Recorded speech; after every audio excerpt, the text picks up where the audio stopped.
We're your hosts, Stephen and Tracy, and we're so thankful that you guys are tuning in with us again.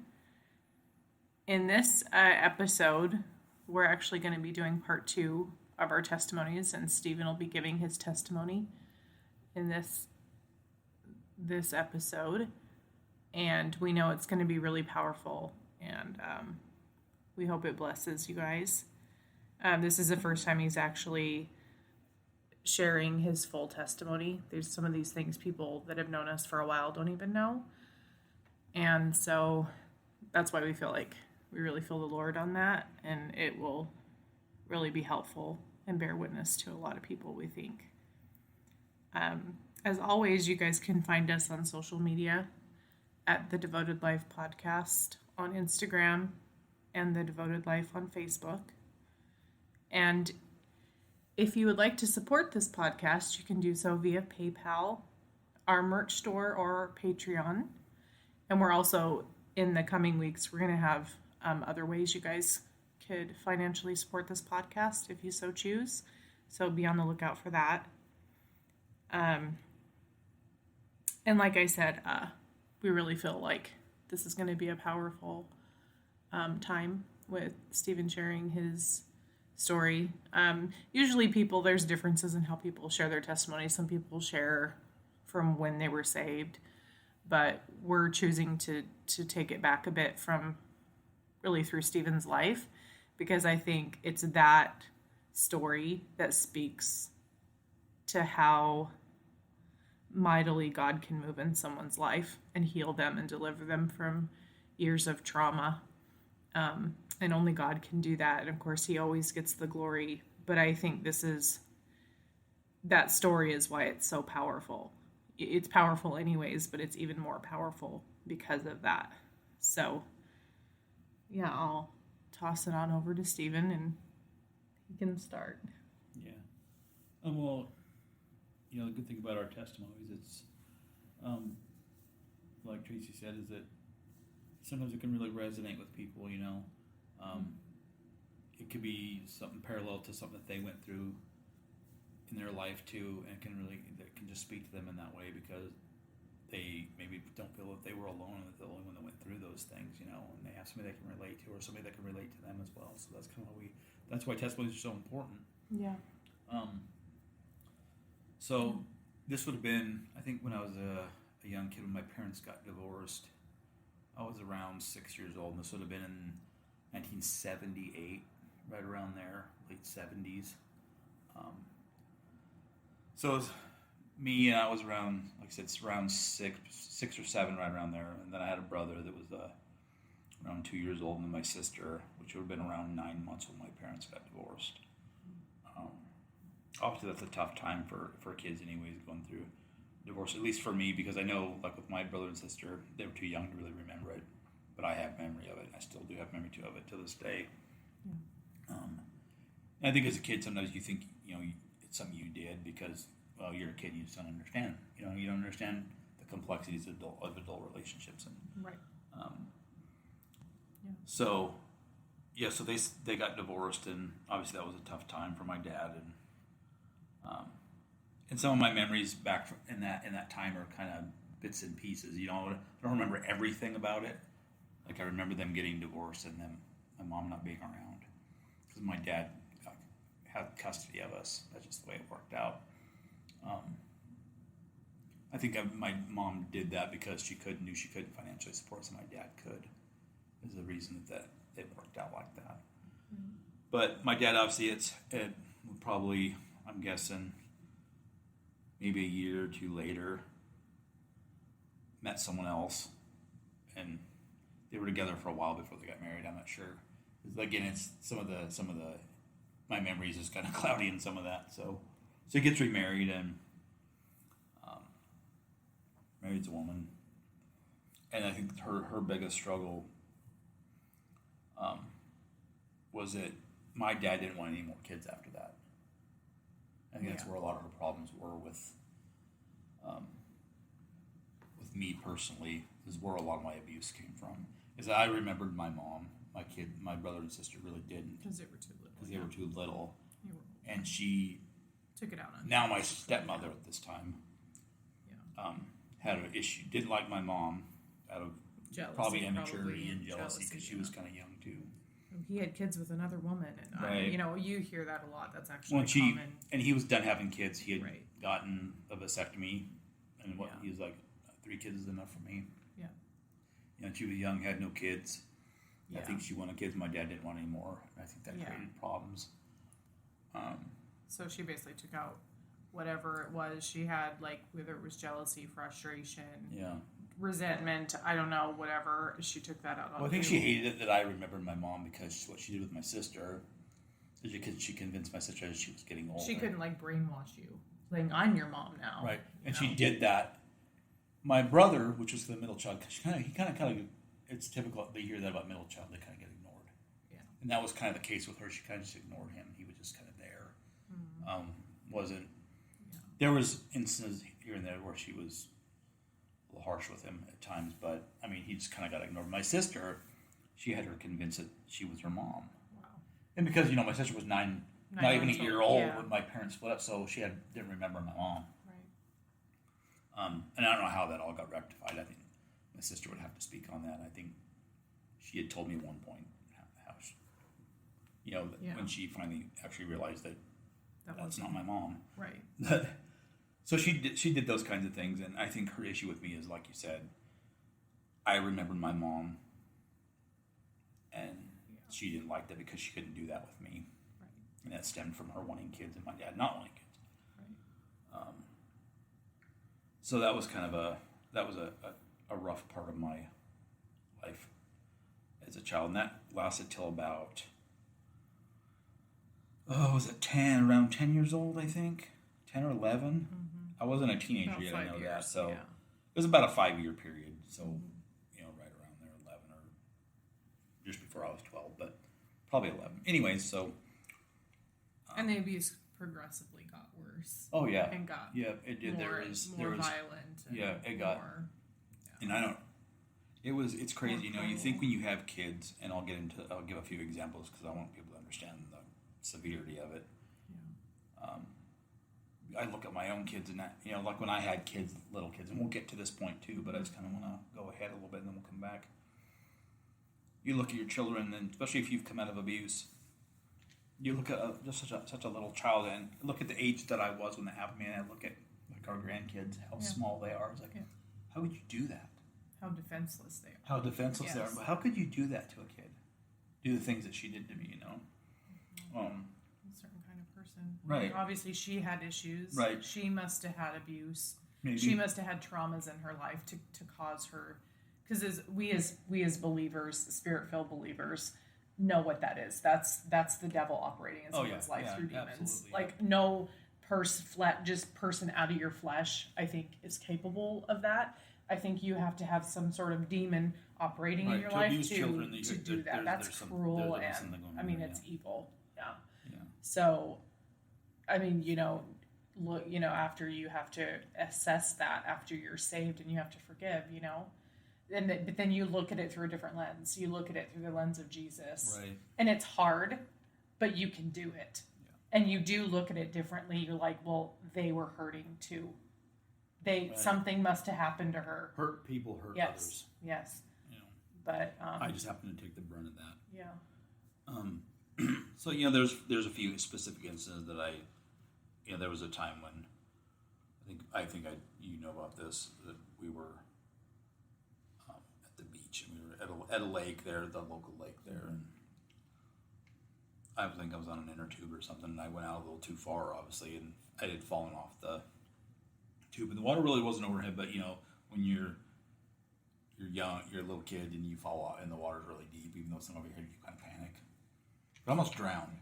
Yeah. It was. I remember very vividly. Now this is not gonna make sense to any of our listeners at all. But I'm just asking this to Stephen because I actually don't even know the answer to this. So I'm asking him because we grew up in the same small town. What beach was it? Was it the one by DK's or the one that was? I mean B&B. Yeah, B&B, or was it the one? It was the other one. The other one.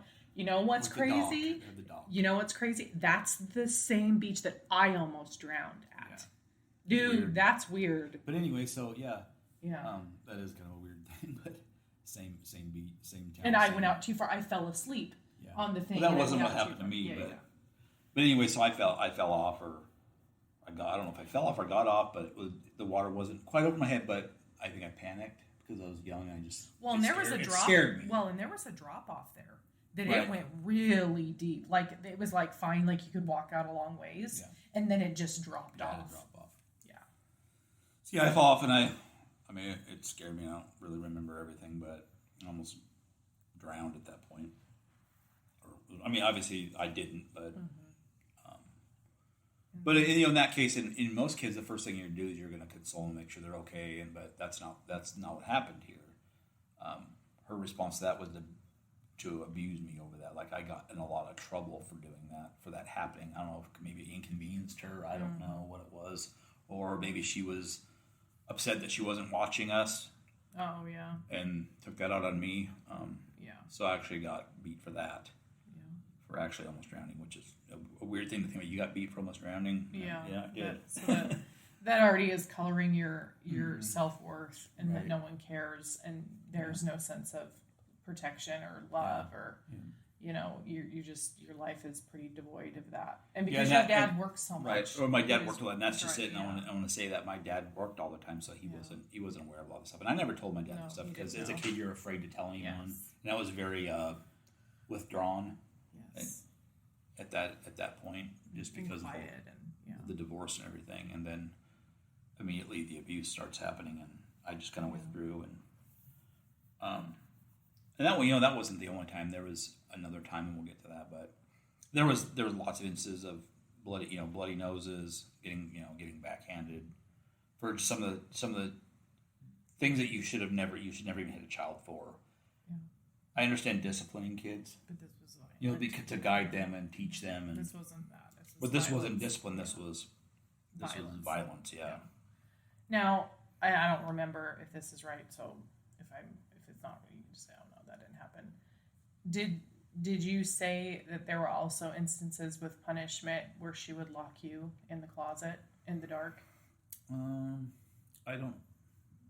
Possibility. Again, some of that's cloudy.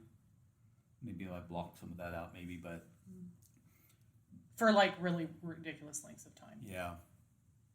Yeah, that may have been the case. I can't say for sure on that one, but because I think when we're explaining this, and when we get to the end where obviously Jesus gets the glory in this story, I think you have to understand what that does to you as not just a child, but then into your adult life. That really does. It essentially, well, and we talked about that the divorce was already a trauma for you. Yeah. Because that's traumatic for all kids. You hear that all the time. Yeah. So that's and then I had nobody I could talk to about it. Right. My dad worked all the time. Yes. And I certainly couldn't talk to her about it because she hated my mom. Right. Yes. So I had to internalize all of that. Well, and then she was being manipulative and also keeping you kids away from your mom, so she couldn't pick you up for her visitation. She was playing games and being very vindictive and right. So then you think, because you're a kid, so you don't know the ins and outs of what's going on. Right. So then you think it's you. There's something wrong with you. Yep. You feel abandoned. You don't feel loved. You don't feel worthy or worth anything. I don't know. And so I think you got when we speak of when you have repeated trauma after trauma after trauma, that actually creates a psychosis in you. And it does. And then, as we know, that's how the enemy comes in and operates in our life. And it's not fair. And I know you hear that a lot. People are like, how could that be? That's not fair. Well, the word fair does not exist in the devil's vocabulary. No. He does not care. He's an opportunist. Yes. So it's through things that were not your fault, but through trauma and abuse, that was that doorway that was open, that he got that access point. And then, and then we have, and these different kinds of, I think the different kinds of abuse and punishments also play into that psychosis, because that is so traumatizing, not just the violence, but like the locking in the closet in the dark, because kids are scared of the dark. You know, Yeah, I mean, you got that. It's just it's cruel and inhumane, really. right. Yeah. So going forward that's, and then one of the other big events that happened is we lived out in the country outside the town. I mean, you lived in the same town, so. Yeah. But we lived out in the country, and sometimes I would ride the bus home. My dad worked on a farm, and sometimes I would ride the bus out to the farm, and then I would be there with him for a while, and then come home with him. Ride home with him. Because it was in the same town or something. But anyways, sometimes I would ride the bus home. Whether it was miscommunication, I thought I was supposed to ride the bus out to the farm, and I did that, and then my dad wasn't there because I don't know if he had to leave early for something, or he maybe had the day off. I don't remember. Again, it was a long time ago. So, so I ended up hanging around there, and that was a family of ours, relatives of ours that owned that property, owned that farm. That was a dairy farm. Yeah, still there actually to this day. But so I stayed there, and for I don't know whatever reason they didn't know where I was, didn't know that I rode the bus there. I assume they were probably maybe looking for me, but it seems weird that they wouldn't check the place you always went every day. Right. School. Right. So, that's weird. And they had kids too, and they had a teenage son, and I ended up getting hurt while I was there. Fell off he was kind of hanging me off the back of this farm truck, kind of goofing around, trying to because you were really tiny, trying to scare me, and he did that with some of the other kids too, but he had lost his grip, and you fell. And those farm trucks, they're quite considerably high off the ground. It was a flatbed farm you fell truck. on a concrete floor right on because your it was head. in a shop, and I landed on my head. Yeah. And I don't even remember hitting the floor because it probably knocked me out. Yes. So I had a massive concussion from that. For whatever reason, I don't know if I ended up ever getting taken to the doctor for that. I don't think I did. I don't remember ever going to the doctor, but there was a couple of days span I don't really remember. But I do remember waking up after I hit the ground. Obviously, I'm crying, because it hurts. I'm sure I was bleeding and whatever, but the family got me to the house and laid me down and put ice packs on my head, whatever, I don't know. And I think they were trying to get a hold of my parents. Maybe they were home. They were looking for me. Maybe so nobody was home. So we didn't have cell phones back then. But anyways, so my stepmom ends up coming picking me up at some time, but it was later in the evening. I remember it being dark. So I don't know what time it was, but it was dark at the time. Because you don't know what season it was. Yeah, I don't know if it was spring, fall, or winter or something. Right. It wasn't winter, but anyways. Yeah. So she knows that this happened to me. Yeah. But instead of being concerned, like most parents... Why are people taking you to the hospital? That's what I want to know. I don't know why I didn't go to the hospital. I should have been in the hospital because, like I said, there was... That's after severe. This point, so I get in trouble for getting hurt. And it wasn't my fault. Right. Someone did that to you. Yeah. I think maybe it was part of, I rode the bus there and I wasn't supposed to, but I think no. Anyways, doesn't matter. In the condition that I was in. You shouldn't have. But that's the last thing what happened is I had this concussion. And you were in my head, a horrible pain, and then she proceeds to slap the crap out of me. Yeah. Upside my head, Oh my God. I remember that too. I do remember that, and I remember crying because it hurt so bad. But I still remember that. I have a vivid memory of that moment. And you're almost 50 now, and you still remember that. Yeah. That's crazy to me. Yeah. So, but then for the next 2 days, I don't have any memories. At least probably because of that concussion that I had. I probably should have been taken to the hospital. I don't think I ever was. Well, you to this day have an indentation in your forehead. Well, I'm sure I looked horrible. I'm sure I had massive bruising. I'm sure I looked terrible. You still have. So that was considerable. Didn't one time when you hurt your head at work, when you cut your head on the truck at work and you had to go get stitches? Remember when they did it extra and he asked you something? I think he asked me that. Did you ever? Head injury. Yeah, he asked you that because they could see the scar tissue in that area that was something significant. Traumatic trauma to part of my head. Yeah. He asked you that. I remember that. Maybe I might have had a fracture or something. I don't know. Yeah. But anyways, obviously made it through all that. But it's just one of those instances, you look at a child, it's like, how can you do that? Right. You know, it's mind-boggling to me how the mindset people have to be to abuse a child. I don't get that. I mean, I know broken people abuse, hurt other people. I get that, but still. Well, you got, I don't know. Talking about a defenseless child that isn't going to be able to defend themselves against an adult. Yeah. You know? Yeah. But anyways, so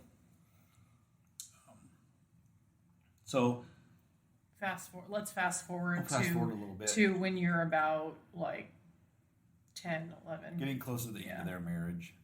Yeah. Again, dealing with lots of abuse. I've got too many instances to even explain them all, but those are the reason I brought those two up, because those are the most significant ones I still have a vivid memory of. But it was pretty bad for me. I got to the point where at my age that I was having thoughts and stuff about her. Violence. That I shouldn't have been having at that age. No. And this was a young, I was probably 8, 9 years old when I was thinking. Yeah, you were thinking violent thoughts toward her. Yeah. Well, the thing was, I was so, it was almost probably out of desperation that I wanted her gone. Yeah. Either I wanted her gone or I didn't want to be there no more. And I mean in a bad way. Yeah. You know. So you had suicidal thoughts. Right. At 8, 9 years old. Yeah. I was having thoughts of wanting to die, you know. Because I really didn't feel any love from anybody. I know my dad worked a lot, and maybe he just didn't realize what was going on. I don't know. And I never said anything. I know I didn't. And I was very withdrawn, and I'm surprised nobody picked up on that. But anyways, so they ended up getting, we had moved, about an hour away from there. And my dad was driving truck long haul, so he would be gone during the week. And this is getting close to the end of their marriage, so he was driving long haul. So again, he'd be gone during the week and maybe sometimes home on the weekends. And while he was gone, she would have this guy over, so she was messing around. Yeah. And I ended up, I told my dad. Right. And of course, I got repercussions for that, like you wouldn't believe. Because she knew I'm the one that said something. Right. I mean, who else would have said anything? The other kids were still, they were older now, but I was still the one. But you know what? I think, I don't know, you were just like, you were at the end of your whatever, at the time you didn't care. Right. I was like, it's almost sad to say, I got used to the abuse, so I expected it. So I was like, what do I have to lose? Right. Because your dad's not going to stay with someone that's doing that. No, and they stayed together a very short period, and then she was gone. Yeah. That obviously didn't work out. And so we ended up moving on the other side of the state, which was just to get away from everything. Moved with my grandma. With your grandma. So your dad needed to heal. He had 2 back-to-back divorces, really. Yeah. I mean, not back-to-back, but because it'd been, 5 years or whatever. Right. But that's, I don't know. You got to heal from that, and then Well, then he's got kids, and he's single dad again, and and he, I know he had his own things he was dealing with too, and but so moving forward, we moved over the west side of the state with where my grandma lived, and she had a lot of property, and this has been my dad's mom, so so that was kind of a. And she had a lot of land, like forest and creeks. Yeah, so it was kind of you can just go crazy. It was a very happy time. Yeah. That period because I got away from that, and she was finally out of our life. Well, and you felt probably freedom and peace for the first time. Peace. That peace probably was just so foreign to you. Yeah, it was like being locked in prison, and finally somebody opened the door and let you out. You didn't know what to do with it. Yeah. So I got to be a kid, and I didn't have to worry about anything anymore. Yeah. For a while, and we lived over there for a couple of years. Yeah, I think it was a year, at least year and a half, 2 years. Yeah. I think it was kind of for my dad to kind of recuperate from all that and kind of just get things together, and kind of just be away from all that. And we ended up moving back over, and I think I was probably close to a teenager then, about 13 years old when we finally came back over here, back to where we were from, and so my dad didn't remarry for quite a while, so it was just dad and us kids, and dad would work. Dad's always worked, and he always worked quite a bit. He was just who he was, So I had to help take care of my brother and sister because they were still too young. Right. I was 13. So I would help, watch the kids, watch my brother and sister while Dad was. So you had to be responsible. Right, I had to be responsible at a young age, and then I'm also getting to that that age of hormones and all that stuff, and I'm starting to have anger problems and stuff that came out of nowhere and that I wasn't ready for.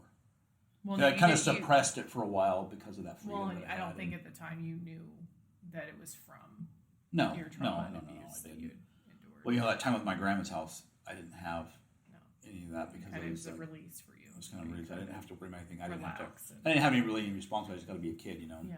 Because my grandma just kind of took care of everything and watched us. Because my dad worked while we were over there too. Right. We went to school there and everything, but so now we moved back over, and we're not at my grandma's house anymore. I'm watching my brother and sister, and Dad's always home in the evenings, for makes dinner and everything and that kind of stuff. But during the day, it's time you get home from school. Yeah, we still go to school and everything, but I have to watch the kids after school and make sure they're doing what they're supposed to be doing, and it's helping clean the house, whether dishes need to be done. We had chores, we had a garden, we still had chores we had to do, and I just had to make sure that all got done. Yeah. And then here come the emotional issues I started having, and again I suppressed that stuff and hid it because I don't know. It was I never told my dad anything through the abuse, so I just never told him that stuff either. I think I just kind of kept it to myself. Mm-hmm. In the few conversations with my mom, then she would call us because she didn't live there anymore. Right, she had moved. She had moved away. I mean, she only lived an hour and a half, 2 hours away. But she would come and see us occasionally when we had breaks and stuff. Right, spring break, summer, we would go to her house for quite a while during the summer. So I would talk to her about some of that stuff, but even then I was very reserved with it. I think I just got in such a habit. It was almost like a defense mechanism. I just didn't talk about it. Right. A weird way I internalized it. But But then my dad finally actually ended up meeting someone else. Actually, a really good woman. She was a really nice lady. And they ended up getting married. You were almost 16. And then by that point, I was starting to drive. I think when they were together, like when she started living with us, I think I had my learner's permit. I didn't actually have my driver's license yet. Because I remember her taking me driving. Because Dad would be working or something, and she would kind of do that. We need to go to the store, so she would let me drive, and so I could get time driving, or whatever other errands she would have me just drive her. Yeah. So I would get that driving time in. But anyways, she was a good woman, and she was, again, that was another kind of relief again, because then I didn't have to take care of my brothers and keep an eye on them really much anymore. I mean, they were starting to get a little older now too, and she was really. Because I think your dad was so used to having you do stuff and be in charge of things and handle this and handle that. Having her there. Well, she had to kind of tell my dad. She was an advocate for you. She's like, I can do that. He doesn't need to do that. Like, that's what I'm here for. Right. Let him be a kid.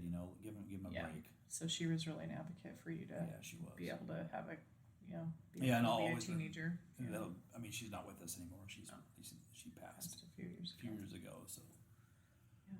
But I always have that respect for her and what she did for us, and and that was the last woman my dad was married to before he lost his battle with cancer, and we'll get to that point. But so she was a good woman, and things were really good for a long time. And they got married when you were 16, right? Yeah, by the time they actually got married, I think I actually had my driver's license, or pretty close, because I remember actually driving to their wedding by myself. I think when I had a girlfriend at the time. And so we drove to the wedding. So I did have my driver's license by the time they got married. So, it was also nice to see my dad was actually happy with somebody that actually cared about him, and she was a godly woman. And she came from a very Christian family, and she grew up in Montana, a very Christian family. Yeah. So that was good for my dad. I think for the first time he had somebody that was a good person. She wasn't. Yeah. she was a trustworthy person. She loved him. She cared. She loved us kids like her own. I mean, she treated us just like we were her own kids. Yeah, she did. She always did, and she had kids. But Well, I mean, that was a rough time where with what they happened with her anyway. Really she was around you guys more because of the strain on her own stuff. But she really was. Right. You were her kids. Right. Really, Yeah, so she treated us like our own kids which was great for us, and we still had, our mom was still in the picture, but my mom ended up moving away to another state, to Pennsylvania, which was all the way on the other side of the U.S. at the time. Yeah. When I was still in school, obviously, because I was still living at home. So I was probably 16, 17. I don't know if it wasn't my senior year yet. I don't think. No. I think it was my junior year. She ended up actually moving away. So, anyway, so then you really only time you really guys got to see her was in the summer break. Yeah, really. I mean there was but once she moved away, it was more like a lot of phone. Yeah. And while we were in school and everything, because the cost of flying us over there and everything was a lot. Right. Yeah. So obviously having, and then going back to these emotional problems I was dealing with you're still you're a young teen, you're a teenager. I'm 16 years old now, 16, 17. So you start getting into dating and right. Your serious relationship. Well, to some degree, I mean, I guess you look back now, it really wasn't serious, but at the time you thought it was. But and that kind of really, I don't know. I didn't have probably I can't say it was all bad, but I had not very good relationships because of, I don't know if I just didn't know how to, because I didn't have a good female figure in my life growing up. And it's not a slight toward like my mom. I think she just wasn't there. Wasn't there because she had her own life. Right. And I had the abuse and everything that I dealt with. So that just colored abuse from a woman. Yes. So that just colored. Right. I don't know. I think it colored your view of women, and then I kind of did, yeah. And then that's what it really was. So I think you probably had a trust issues. I had a huge trust issue with women, yeah. And then you already you're having self-worth issues, and you have anger problems, which I hid. And so then you got to think, if you don't receive love, how can you give love? Right, and that's what I struggled with. I think my view of love that I did have was kind of skewed, like really. Dysfunctional, askew, whatever you want to use. But yeah. So I had really weird relationships with the girlfriends that I did have. I probably put up with more than I probably would have if I hadn't, because you just want something. It's like some kind of love is better than nothing. I don't know. Even though it probably, when you're young, you call it love, but it's just like it's that whole, what they call puppy love or whatever it is. Well, because I think for you though, because sometimes when you talk about a teenage boy, it's like, ooh, girls, right. like their hormones are going crazy, and it's about the physical, sex or whatever. With you, like, because we went to the same high school and stuff, and it was really a small town. So seeing you and getting the impression of who you were, you never came off cross like that, like a guy that was trying to just hook up with girls or something. No, I never liked that. And like you always seemed like you had respect. You had manners and stuff. But and also because you were quiet. Well, a lot of the respect thing, like treating people well, even in all my years of dealing with anger issues and mistrust of people, and I was never like hurtful or and like you were never violent. ugly I was never violent toward people. And you didn't treat people badly. Right. I had anger issues, but it was never directed at. You weren't rude to people or anything like that. Right. I never, like some people, they have anger issues, they lash out and they hurt people. I never did those things. You just internalized everything. Right. And that's where you I was destructive in other ways. Right. Where you would just not really care about yourself. Right. I didn't care about myself. I would hurt myself doing things that, like, I didn't care. I didn't care if I got hurt or not. Yeah. And then having, and then not even understanding why I was doing that thing, and then dealing with massive amounts of depression in my teen years, like 17, 16, 17. Yeah. Those were tough times for me. Yeah. Even well into up to almost 20, that was a really dark period for me for being really young, But then, the girlfriend I had at the time ended up having 2 kids together, and obviously you know that, but, my oldest son, And then the middle. and then which is the middle child Yeah, now. and he's disabled. He's disabled. But, obviously we didn't last. We never got married, and we split up, just dysfunctional. And she was kind of a broken person too. She did. She'd come from Her mom left her and abandoned her, legit. and she dealt with trauma too in a similar fashion and that abuse, I did. and So again, 2 broken people. Yeah. It was a recipe for disaster, Yeah, 2 broken people can barely make one whole person. Right. But we ended up having 2 kids together. As irresponsible as that probably was, but we did, and she ended up I got custody of my disabled son, and she got custody of my oldest.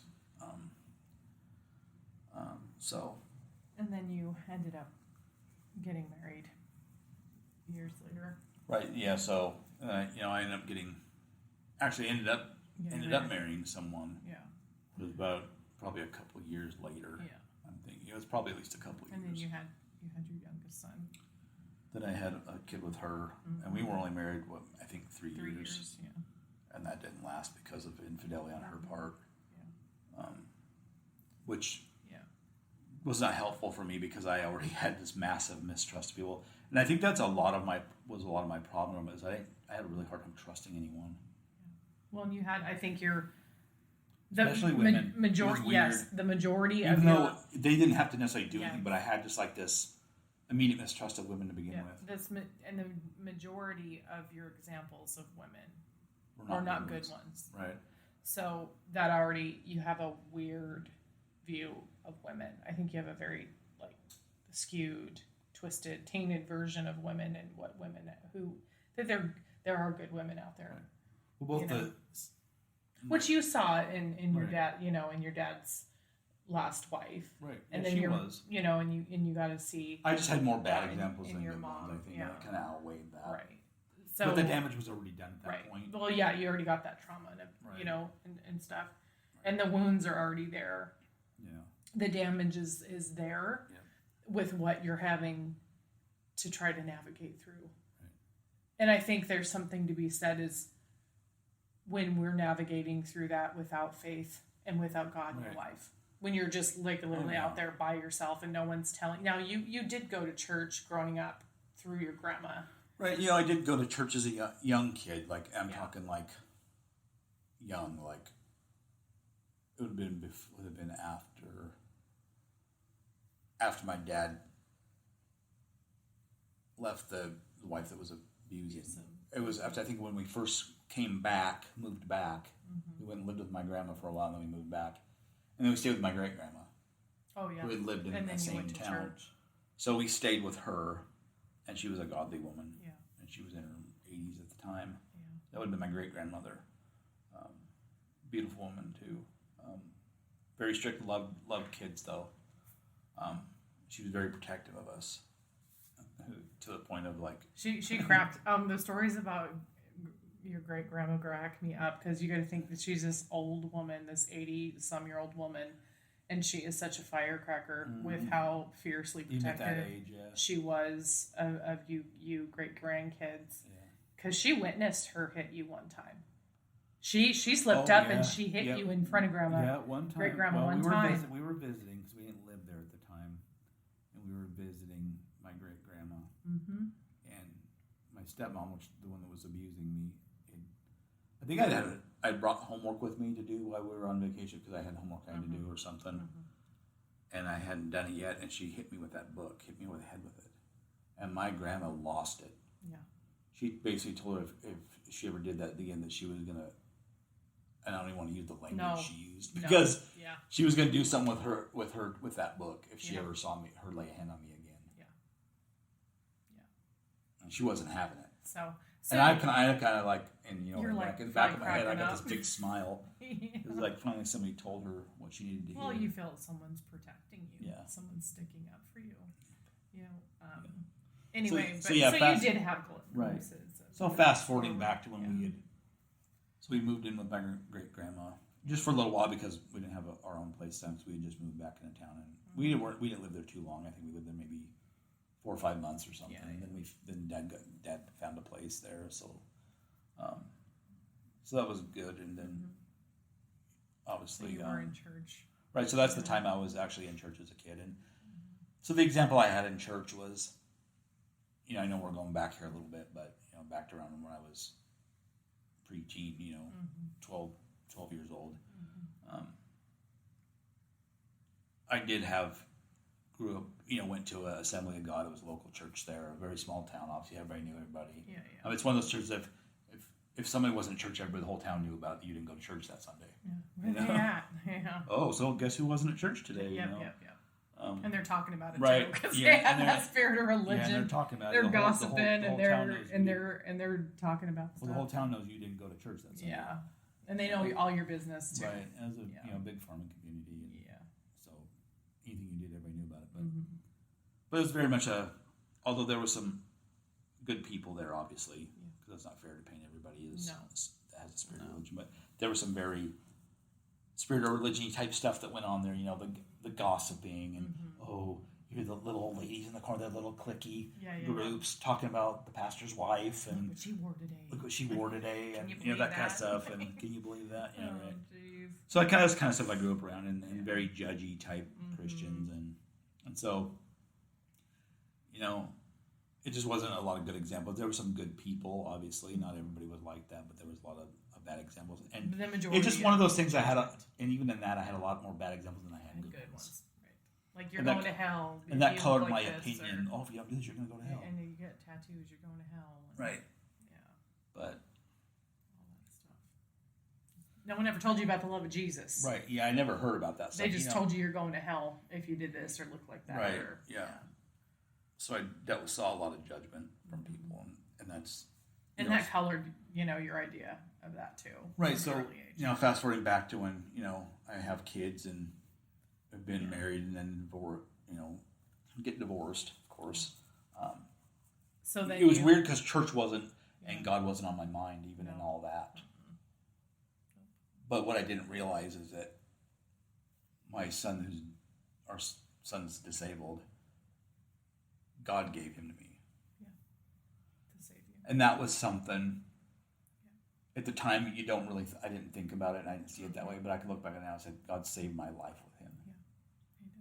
Yeah, he did. Because he knew, he put him in my life at the right time. Because he knew where you were at. Even though it was a long time before I came to God, but that kept me safe until I was ready to give my life to God. Because for the first time, because of what you had gone through, for the first time in your life, you had to think beyond that, not just about yourself. Because he was so fragile, right? And he needed you, and he needed someone to take care of him and be an advocate for him and protect him, and so it's almost like I think you turn off that. I guess in a sense, selfishness of always worrying about thinking about myself, like what I was going through, and I had to kind of refocus on someone that truly did need me. Even beyond if you just have kids and it's a little baby and they're so helpless. And that's too. But this was different because he was going to need you. Right. Well, yeah, and I had 2 other boys, so I have 3 boys. You'd already gone through that. So I absolutely love all my kids, but there was something exceptional about my disabled son, which obviously is the middle child. Yeah. But I look at him even today, and we'll get to this when we get toward the end. That, like I said, he saved my life. And I even look at him today and look at him that way. Even now that I am saved, that every day that how thankful I am that he's in my life. Even now, just because if I look at all we've been through together and how little he was when I had him, Well, then he's literally a miracle because of the prognosis that the doctors gave him when he was born. He wasn't supposed to live. They said, he'll never talk, he'll never walk, he'll never think for himself, he'll never do... Basically be a vegetable. Basically. But he's none of those things. He's blind. Yes. He's blind, he can't see. And he has other health issues, but overall he's a pretty healthy child. Yeah, he is. Healthy. I say child, but he's like 28 now. Yeah. But anyways, so going back, so then obviously we met because I was my divorce. I had my divorce. I went through that divorce, and because you became single. Because we were this is how we obviously we know each other because we went to school together, and we lived in the same area, but our kids went to the same in-home daycare. Yeah, so that's how we ended up meeting. Yeah, and she was a good friend of mine. Right. And you became single, and then I don't know, about 6 months later, I became single, which we didn't even know that about each other. I was working, and trying to just barely get by, and taking my kids. I had to take my kids to daycare because daycares even back then we was were already so using her as daycare before I got divorced from my wife at the time. Yeah, I don't know how we found her, how we knew her, but we did, and so our kids were just. And she wasn't charging the max amount that daycares Oh no, it was still charge. cheaper than anywhere else. Yes. But at the time, minimum wage wasn't much, and I was making above minimum wage. But single guy, I got divorced, so I was now on one income because my wife at the time worked. Yeah. So we had two incomes now, but half that income. Same bills. Because she just bailed and left me with everything. Mm-hmm. So I'm juggling the two boys that I have with me because she didn't take our son that we had together. She just left. Well, then I think that just opens up those old traumas and wounds for you. Yeah, mistrust again. Yep, and that like, you don't I feel was right, not trusting people. Right. Well, see what happened. Right. That's well, and then you don't feel like you're worthy. Your self-worth is in the toilet. Well, and my mindset at the time after that divorce is like, I was absolutely not looking for anyone. Because I had that mindset. I was like, okay, I can't do this anymore. I can't deal with that anymore. And I honestly felt at the time I was like, oh, if I have to be single as my own, that's what it'll be. Well, and you know what's so crazy is I wasn't either. Right. Because I had infidelity and trauma and abuse and mistrust and so it was like you have to go through like the stages of almost like grief where you grieve the loss of this relationship, but then you're also processing the trauma.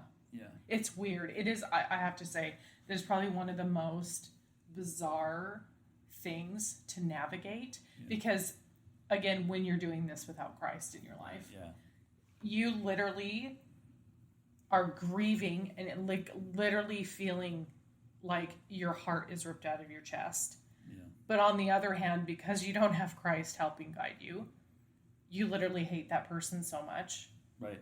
You just see. I was extremely bitter. Yeah. But you have this wound, right? This you hurt, and I think that's where you're like, I hate them so much because of how much they hurt me, and because you don't feel like you deserved that because you didn't do anything. Right. Not saying we're perfect. Right. We all have our flaws and whatever, but you're like, what did I do to deserve that? Yeah, I really didn't do anything. Right. I wasn't unfaithful.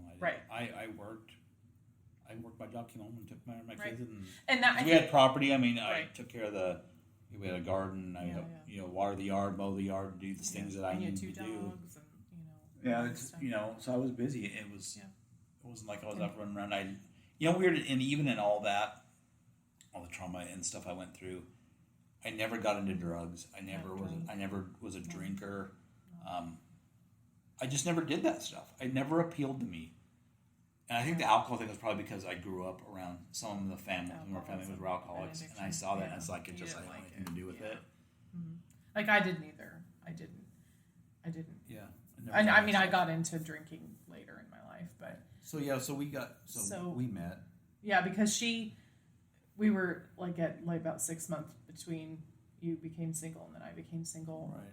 And my friend that was the in-home daycare lady was like, you guys should go on a date. Right. She's like, you guys are perfect for each other. Yeah. She's like, you guys have the same schedule. You have the same things that are important in your life. You have the same, like, I don't know, principles about what's, what you're like. We're at the same level in life, like what we were looking for and what was important to us. And, but I think you're just like, I don't know, because you're like, you don't feel like you're there yet, because it only been, unsure, yeah, like mine had been just really recent. So yeah, when we ended up going on a date and a few months later. Yeah, so it ended up working out. Yeah. We got married, and Yeah. and I think it was a year after we got married. So that wasn't even the end of. We had a rough patch in our marriage. From the beginning, just not because of us, but things that happened. Yeah. Like a year into our marriage, you lost your mom. Yeah. A year, because we had we got married Valentine's Day of 1999, and my mom passed away in April 12th of 2000. So a little over a year later, you lost your mom. And then the next year, you lost your dad. And my dad lost his battle with cancer. And then in between all that, you lost your uncle, you lost your grandpa, and then you lost your cousin. Yeah. So that was in the next and then I lost my dad. So in the next 9 years, I mean, I know a lot of death. I mean, more than compacted into. Right. I mean, it was pretty. So yeah, it was tough. I mean, but the loss of my father, because he was the one consistent thing in my life. My entire life was my dad, and he cared about family so much. Well, he did, and he always, even through all the hard times, that I dealt with being abused and stuff. My dad's events, he never knew about any of that stuff. The actual. I'm not saying maybe he didn't hear about it at some point, maybe from somebody else, maybe, but I never told him that stuff. So he lost his battle with cancer. He found out he had cancer, and 3 months later he was gone. Yeah, so that was crazy. It was really fast. He went from completely fine to 3 months later he was gone. It was just and that was the beginning of that downward spiral into talk about angry. Mm-hmm. Well, and then with my mom was sudden. We didn't have any warning. She just right, that was just no warning for that. Right, she died in her sleep. Yeah. And my dad was sudden. I mean, my mom was only 60, and your dad was 40. Dad was 48. Which is ironically, I'm older than my dad is. I'm 50 now, 50. So I'm older than my dad, which is a weird thing to think about. But anyways, So I lose my dad, and that was a bad point. I mean, most people wouldn't have seen it because I still went. Obviously I took off work obviously for that, and we dealt with his funeral and all that stuff, but inside. Was a different. Inside was a different person. But what do they say? Life doesn't stop just because you lose someone. You still have the same bills, the same responsibilities. You don't have time to. The people that you owe your rent to don't care. They don't care, and they honestly. And I'm just telling you, that's how cruel the world is. Especially when you deal with people that aren't really believers, or they aren't at all. Literally, there is no compassion from people. So anyway, Dad passed away. That's a huge downward spiral for me. That's like that. That was almost like what put the nail in the coffin for me, was losing my dad, because that was the one consistency in my entire life that was always. Dad was never abusive. He was always he was always good to us. Yeah. He was strict and he expected certain things, and but he was the constant.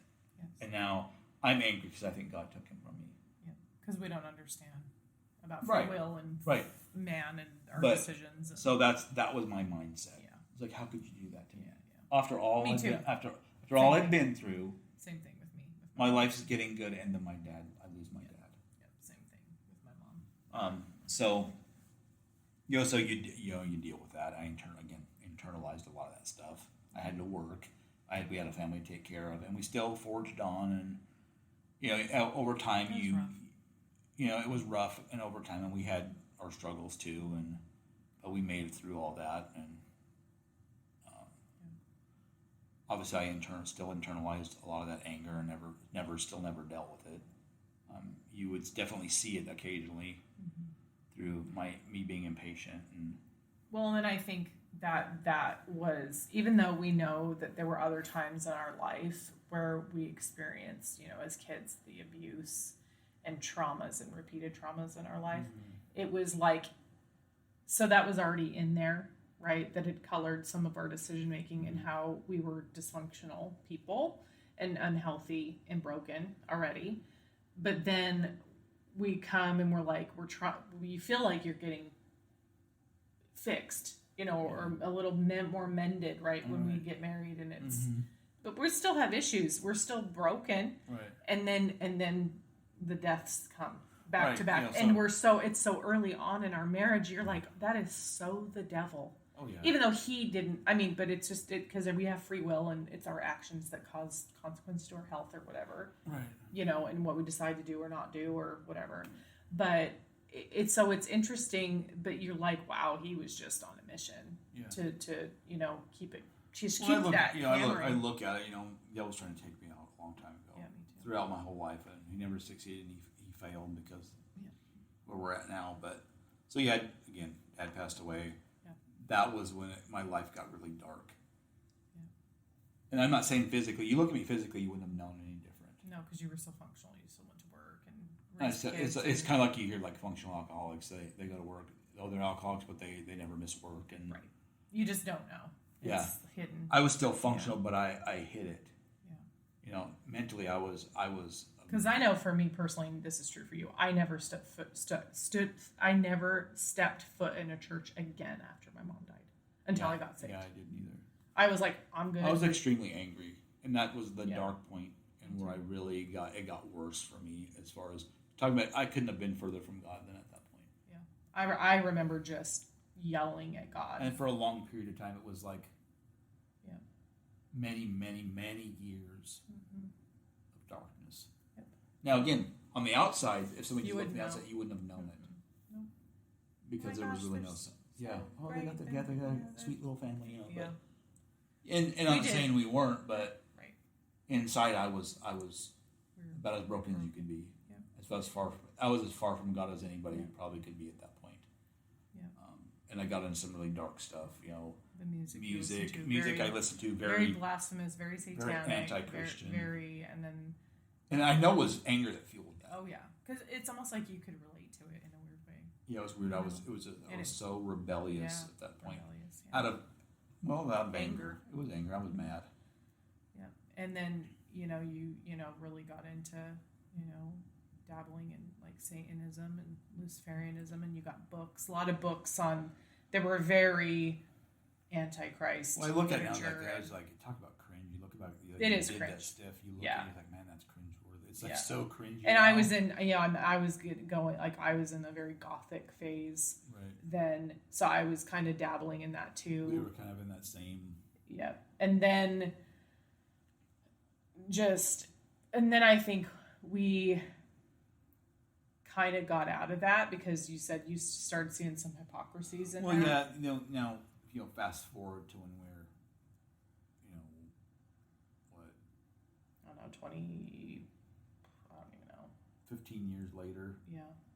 15. I don't know. It's hard to figure out the exact time, but I started seeing, and this is fast forward at minimum 10 years probably, because I was in a dark place for a long time. Yeah. It was probably a 10-year period. Years, probably a 10-year period. Yeah, for sure. 10, 12 years. I started seeing the hypocrisy in that too, and started seeing I started questioning it just as much as I questioned Christianity, right?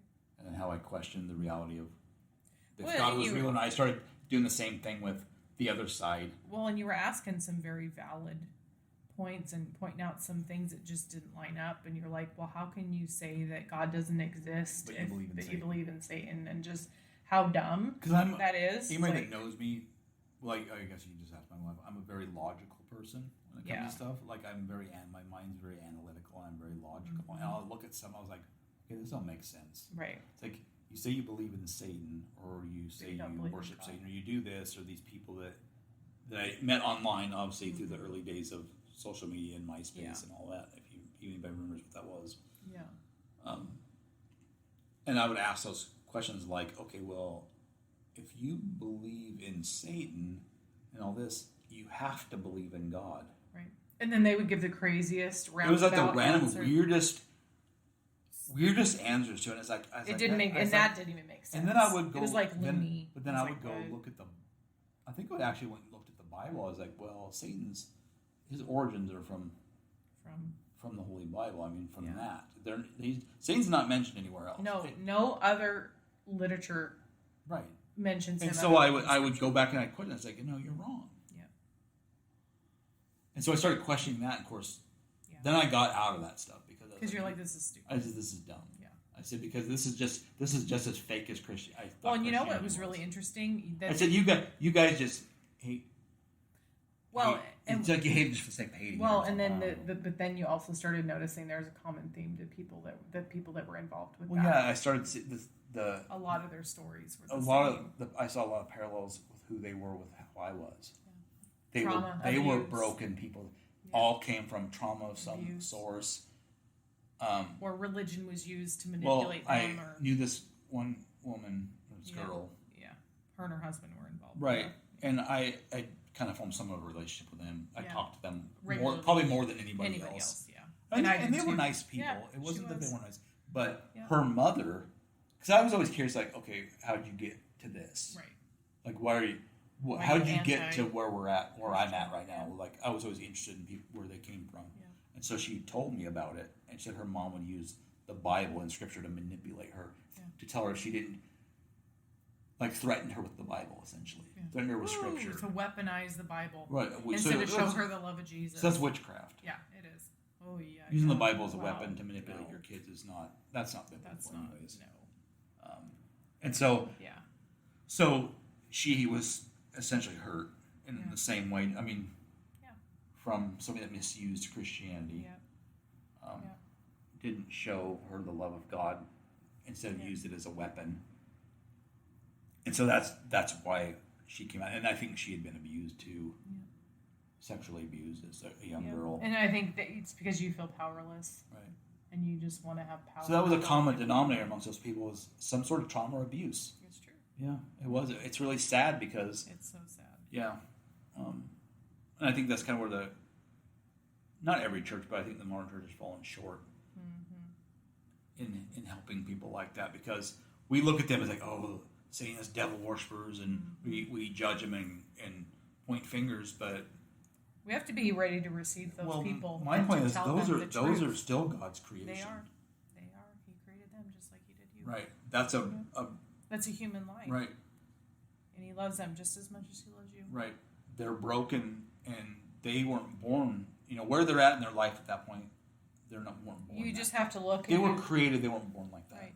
And you have to look, and you just know, like, God's trying to get to them just as much as anybody else. Well, and I think we have to know that. Right. We have to really understand that. And I believe also that's why it's so powerful, when God will take people that have like your story and my story and do a work in us and raise us up so we can relate to those people and say, I was there. Well, yeah, and that's why God will use people like that have come out of that stuff, because you're the best person to talk to people that are still in it. You can read them and say, okay, this is where I was at and this is what I believe. And you can understand why they think the way they do. You're not going to judge them because that's where that was you. Say, I'm not going to, first thing I would tell is I'm not going to judge you because I was there too. Say, and I know I was you. And I know, and I was you at one point. I know exactly how you feel. The trauma might be a little bit different, but it's trauma. It's still trauma. Right. So obviously I started questioning that stuff. Yeah. But then we got into like the Norse paganism stuff, because I got away from the Satanism stuff, because I just... Yep. And so that was for a while. And then I would just say I would have just rested on that I was agnostic. Yeah, you gotta, but then you gotta... And I got into New Age and all that crap. So I dealt with Norse paganism to some degree, and I read a lot about that stuff. And like, you were like in that, man. Right. You were like about that life. And I don't know, there was a certain, point, I think, that I just one day had an epiphany about all that stuff, and I found myself, obviously as social media developed and you had Facebook and that kind of stuff, leaning more, and even through all that trauma stuff, I always remained somewhat I was conservative in my views on things. I think because I came from a very conservative family, and I was always pro-life, even as a dabbling in Satanism and Norse paganism and all that stuff. I was always pro-life, when a lot of those people were not. No. I was always pro-life, even though I didn't announce that to people. No. I was always very much pro-life, and obviously give my mom props on that, because my mom definitely had an impact on that, because she worked at a place called Birthright, which I don't think exists anymore. But this was back in the late 70s, 80s. Birthright was a Christian pro-life outreach. organization, basically the opposite of what Planned Parenthood is. Right. Where the young girls could come And they would help them. They would help them, like give them things they counseling need. or Right, counseling, or, yep. Yeah. Yep. But anyway, so I gotta give my mom props on that one. She definitely got me to understand that from a young age, that the importance of life. And even though I didn't really care about my own at the time, because of the stuff I was doing. But so fast forward back to when I found myself starting to like defend Christian conservative values to some degree, or siding with that, because I saw a change in the world. Yeah, I saw this hatred toward Christian conservatives. Yeah, and you're like, what's that? And I was like, I thought it was odd that you could criticize every other religion. I mean, you couldn't criticize other religions. Like if you criticized, I'm not going to name them, but if you criticize them, you would be labeled a bigot and all these other names. But Racist. you could openly make jokes about Christianity, and everybody thought it was funny, and no one cared. Yep. I was like, there's something, and I said, there's something in that. I said, why is the world railing so hard against that? Christians, yeah. And I still knew enough about the Bible to know what the kind of things that the devil did. Right. Although I wasn't as versed as I am now, obviously. Right. And so I started seeing the hypocrisy in anything but Christian conservative stuff. And like I said, I started to find myself defending that stuff, and I think that was started to see that change. And then you ended up giving your life to God and getting saved, and that was in the spring of 2000. And I actually just 2000 when? Well, my encounter had to have been in like March. It was a couple years ago. Yeah. Now. So March of 2000. No, not 2000. Excuse me. March of 2020. And then it took me about 2 months to go through the other stuff, like that God was like leading me in, and that I finally went to church, my first church service, where God led me to in June of 2020. Yeah. And then the next month they were doing baptisms. And I went to... And you went to support me, because I would ask you to go, and you just weren't there yet. But I knew that once you came, that when you would come to support me for the baptism in July, I knew that something would happen to you, like that you would encounter the Lord, the presence of God, and that you wouldn't stop going to church. And that's exactly what happened. I think that was almost like, I think the Holy Spirit telling me that and giving me that feeling. I knew that that's how it was going to go, and it did. And I know we say that we both experience what's considered a silent deliverance, and it's when the Holy Spirit fills us, and then things just leave because it can't stay, because it knows like you're just there, you're all in, you're surrendered. Oh yeah. So I came to support you at your baptism, and never stopped going after that. And then they had baptisms. The next ones were in September. It was like a couple months later. So a couple months later, and then you got baptized. And you said that you had, when you walked in to the church, you said you felt, you're like, whoa, just like me. What was this? I had I think my mindset when I went there was like, what do I have to lose? I mean, it's not going to hurt me. Right. Even if it doesn't, if I don't like it, then I don't like it. But so I felt like I was at an age of my life. I was like, it deserves a chance.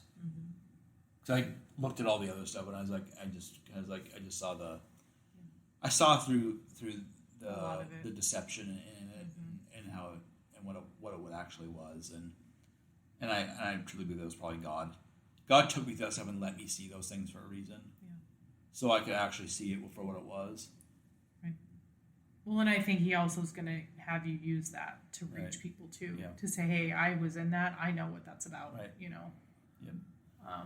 So when you got baptized, I remember it was pretty powerful, and I know my sister in Christ, that her and her husband had the church. They were our pastors. Yeah. She said that when you actually, I don't know, did you go under the water, or they just you did, because it was a really small tub, and you're a big guy. Yeah. And so that was funny. It was like big guy in a little tub. It was pretty funny. And then when you came up, and she said, because she could see in the spirit, and she said she saw the glory of God fall on you. Yeah. In that moment, she could see it. So it's a weird, life's journey is interesting. You look, I sit here now, been saved 2 years now, and I look back at life and look back at all the stuff that I went through, and it's weird. You look at where you're at now, and you're like, I never thought it would be here. Yeah. Yeah. But that's the power of the transformative power of God, right. too. Because people that knew me probably back then would not recognize me now. Yeah. Not mentally, anyways. Obviously, Right. physically I look the same, but other than I'm just older now. But it totally changes who you are. I mean, I don't have anger. I don't have depression. I don't have any of those things. And I wish I could get people to see that. You see don't have to. people that are in the world and they struggle with things, and You don't have to do that. you don't have to. Trust me. Carry that. Believe me. Trust me. You don't have to. You don't carry that. have to live a life like that. Live in that bondage. There's freedom. Yes. And here's the answer. God's the answer to your freedom. He is. Now, in that, there's effort that's required. Yeah. You can't just sit on your couch and God's just going to take care of everything for you. Well, I think you have to come to a place of repentance and surrender. It's Right. really, you have to say it's not working and I don't know. And But, and that's kind of what I've said. I was like, I got to that point in my life. Was like, and I had that epiphany where we spoke at church, the church we were at before we moved here, where I talked about what kept me out of church for so long. Pride It was and unforgiveness. It was pride and unforgiveness that Yeah. kept me away from God. Yeah. You were blaming blaming God for what man did. Right, and what we do when you hear the term church hurt a lot. Yeah. Well, what you do when you're church hurt, and I understand that's a real thing. It is. That happens. Yeah. But what you do is in that, when you're in that church hurt mindset, is that you're idolizing the mistakes of man. Mm-hmm. You're blaming God for it. Yeah. You're taking out on God. So you're idolizing man's mistakes is what you're doing. Right. And that's your justification and reason for not letting God in your life. Because God didn't do that. But think about people that. have free will. Sometimes I just don't think people think of it like don't. that. And that's what I did. God didn't do it. And I know that because I did it. Yep. I did it for a long time. Yep. Even though God's hand was on my life I can look back at many instances where God's hand was. Well, I think we know, we both of us went through that after you're saved, how God will show you. It's almost like he'll take you on a journey of remembering your life. Right. And then you'll all of a sudden, he just highlights so many times and you're like, oh, there he was. Like you literally see it all. Yeah. In like a map almost. You're like, whoa, this is where he was all those times. And then he also reveals where the devil was too. Yeah. You really start getting a clear understanding of that operating in your life and what was trying to happen. Yeah. But I know you said when you actually went through baptism that you had already started feeling things, kind of fall off of you. But you said actually in the actual act of baptism, you said literally it's just like something just actually lifted off of you. Well, yeah, in that moment. Well, yeah, you felt there was because when you come out of like that darkness and that anger, I mean, I carried that around for a long time. It's not something that just without. I mean, God's the only one that's gonna.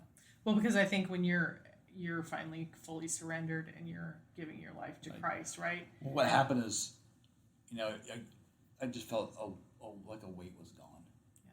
Well, because it's almost like your whole life you're carrying around this big weight on your shoulders, and it's almost like you become friends with it in some way. It's weird because it's just become like it's a part of you, and just this is just who I am, and this is just my life, and but then once you I like let that light in my life, and all that darkness goes away when there's light there, and that heaviness went away. I was like, you didn't know, they were like, whoa, like you imagine life can ever be that way, and I don't know how many times I can say that to people. It's like, and you don't have to carry that around. You don't have to Well, carry and what's that the around. Bible say? He tells us that the Lord's yoke is easy and his burden is light. Yeah. So I think that's what it is in that moment, the Lord took that off of you and replaced that with his yoke. Your yoke to him. Right, yeah. So it's easy. It's not heavy. The burden's light. It's not this oppressive, I feel pushed down. Well, yeah, and you look at like what Jesus did on the cross. He took on all that. All that weight All that, of sin and death and all that stuff. Yeah. So we don't have to. the emotional stuff. So why do we carry it around? Sin, yeah. We don't have to. That's what he died for. Right. He died so we don't have to do that. Right. So, if you're a Christian and you carry that stuff around, you need to go to the altar. Yeah. And you need to get that dealt with And get because prayer. there's no reason for that. Get freedom. And get some freedom in that because it's the freedom's there. You just have to want it. And you have to Surrender. get rid of that pride. Yep. Lay it down. It's a humbling thing to lay that down. At the Well, I think you have to repent of pride and say, Lord, I like what Billy Graham said. He was very much somewhat of a young man. He talked about that. He said it's a humbling thing to come to the foot of the cross. Yeah. He said, and having humility. He said, but basically, if you don't, pride keeps more people away from God and out of heaven than any other thing. Because pride is pretty much the basis of almost every sin. It's true. You took a deep dive into pride. Well, we did an episode on that. Yeah. And you took a deep dive, and we've really analyzed. And I've even got more revelation since then, so we then. might have to do a part two on the pride thing. That it's literally at the root of so many things. It's Almost like pride. Every sin. If you go, I challenge everybody, go look up how many times pride is mentioned in the Bible. Yeah. And tell me that's not important. Yep. Well, look what was the first sin? Pride.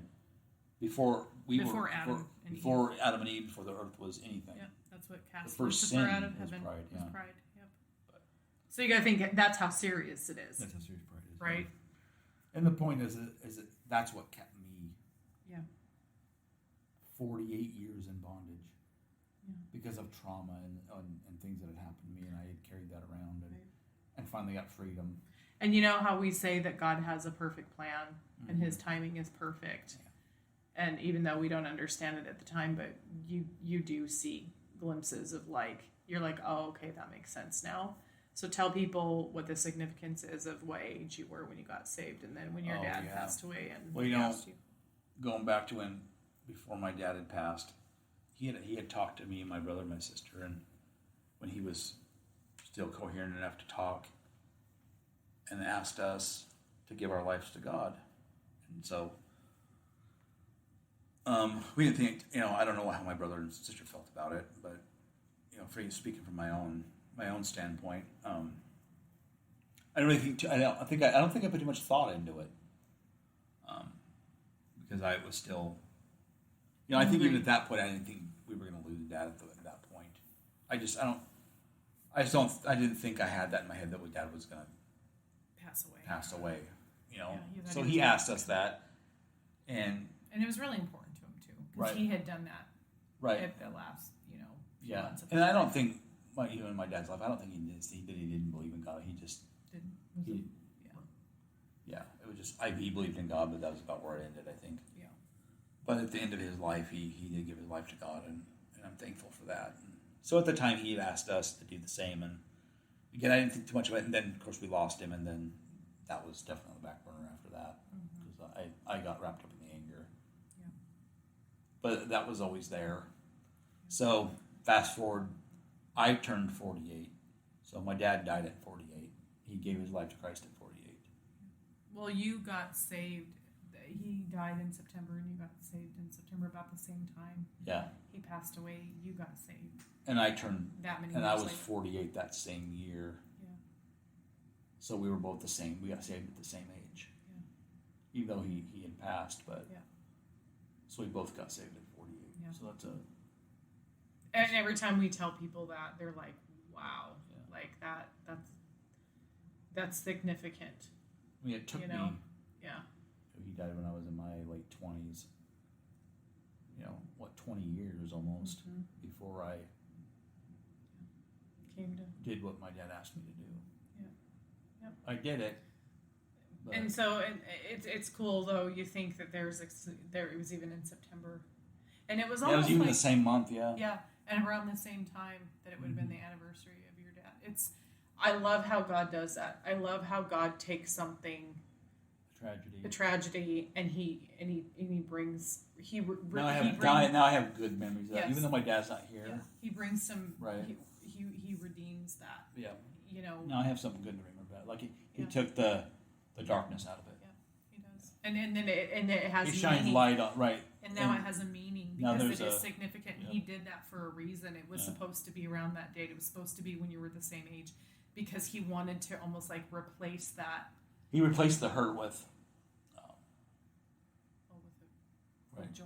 Right. It was a rejoicing, and it was a because I had somewhat healed from losing my dad. Obviously, I thought about him occasionally, and I still obviously you always miss your parents.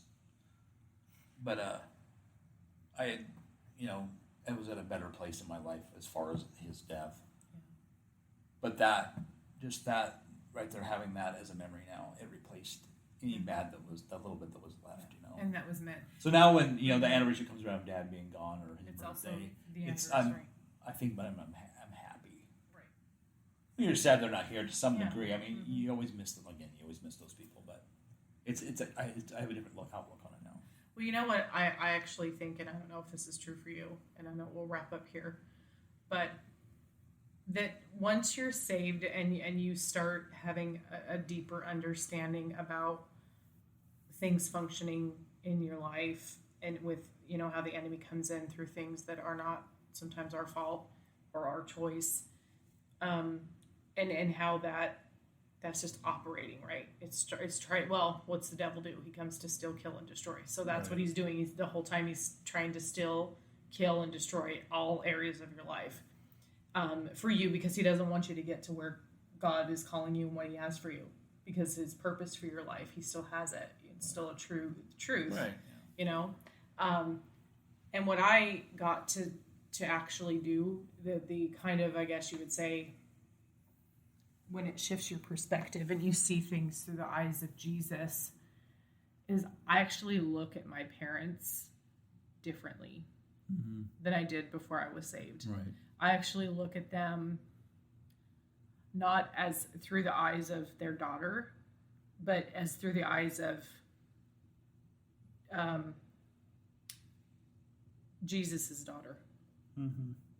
And I look at them and I see, I know that they were broken, too. Yeah, you understand that a little better now. They did the best that they could with what they had, because they were broken people.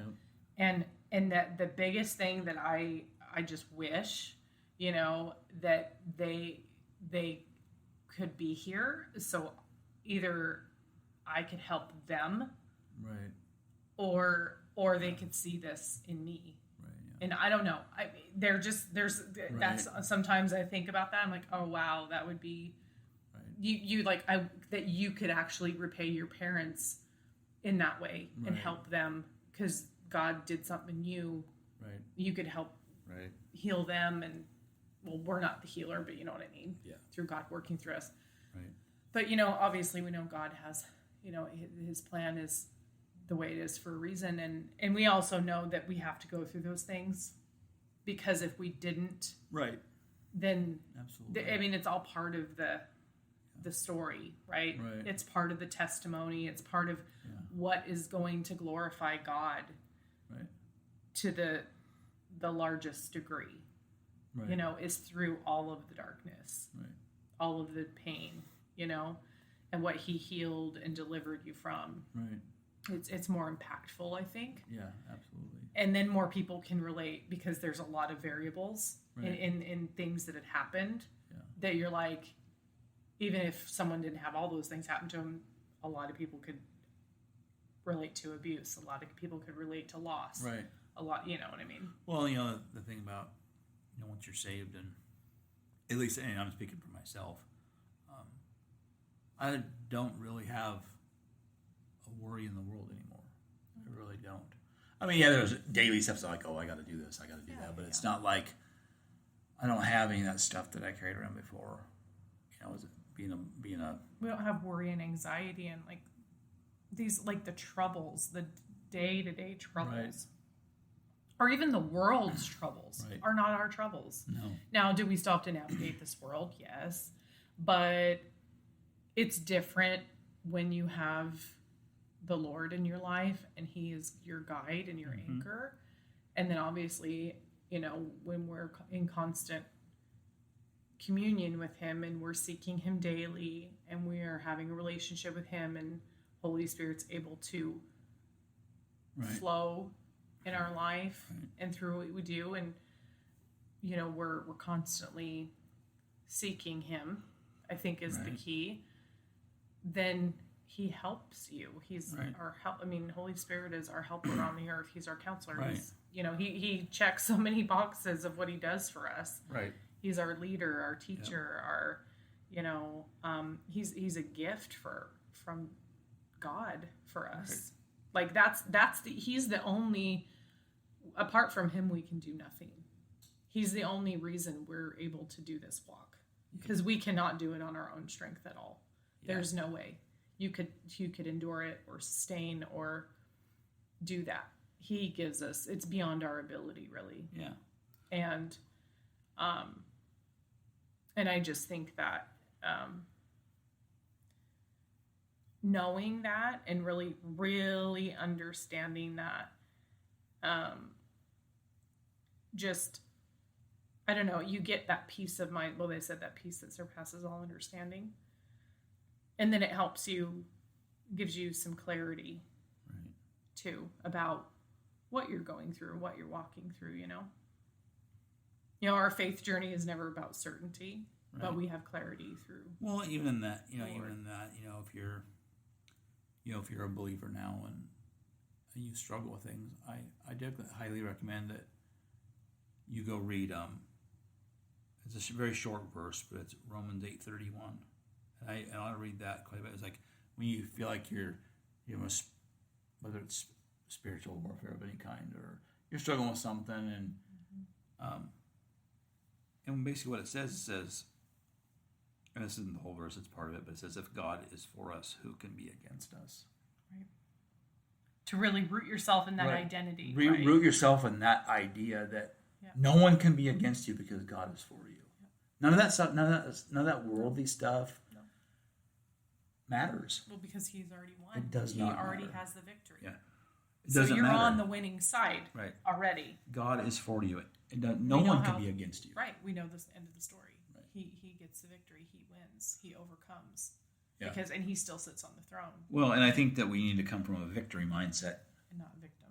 Right. And it's hard when you're coming out of stuff. Right. And you're healing. Because the inner healing is really important process. Oh, yeah. Yeah, it definitely is. You know, I think people need to also understand it's not a one and done. It's like, oh, you get can prayer or whatever and you're good. No, it's a process. Sometimes it's a process. It's a because you got to think a series of prayers. If you have 40 some years of stuff, yeah, and you know if you're out there and you have a similar story and you know you've come out of, you got to remember you got. I'll just use myself as an example. 48 years of stuff that's piled on. Yeah. That ain't gonna go away in one prayer. Now, does God take some of that supernaturally in that process? Yeah. Yes, He does. I mean, God can do anything. Yes, He can.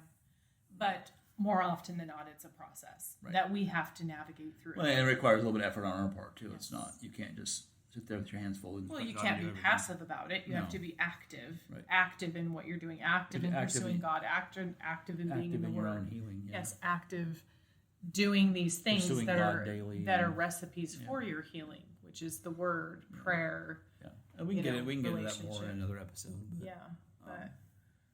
But, so that's what God did for me. That's what God took me out of, and took me out of that, 48 years of darkness.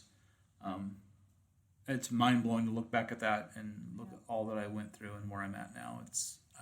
The transformative power of God is just, it's mind blowing, and I can't say that enough. I never, ever thought that would be where I am and be healthy in a mentally healthy the way where I'm at right now. Right. But it's all God. Yep. It is. God did all that for me. But God, he Yeah. had the plan, and he was gonna make sure that it went forth. You know, he said, "This is the plan. This is who I've called you to be. This is who you are. This is the plan I have for your life." And Stephen had a pretty powerful dream a while ago now, where he actually saw himself talking to God.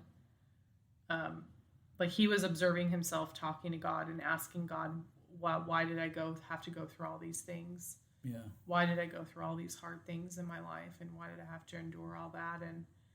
And also why did you wait so long or why was it so late in my life that I became saved? You know. Yeah, I think I was asking. Why did I get saved so late in life? You know, I could have done so much more. Yeah. Not that I can't do more now, but you think about. There was 2 parts you said to that dream. The first was you asked him why you went through all that hard stuff. Why did I have to endure all this? Yeah. And what he said is, what did he say to you? That basically the reason for that is he needed you to be strong. Strong for a reason. And it's strong for a reason. And even to this day, I don't know exactly, strong for what I don't know. Yeah. Obviously it's something he needs me for at some point. So. Right. And then the part 2 was that you asked why so late in life, and I could have done so much more if I was younger. All right. And then you really felt him say, "Don't worry." Yeah, he said not to worry, that I would do as much in my lifetime, which however much time I have left on earth, right, than most people do their whole life. Yeah. And I think that really comes down to just being obedient, and obedience is huge. I mean, I know the world has a weird view of the term obedience. Their idea of obedience is you're a slave. Right. When really the world is a slave too. They're just a slave to something else. Right. And I don't say slave, I say we're servants. We're willing servants. Well, no, my point is that the world's idea of obedience is slavery. Well, right. Yeah. But from a kingdom mindset, obedience is just...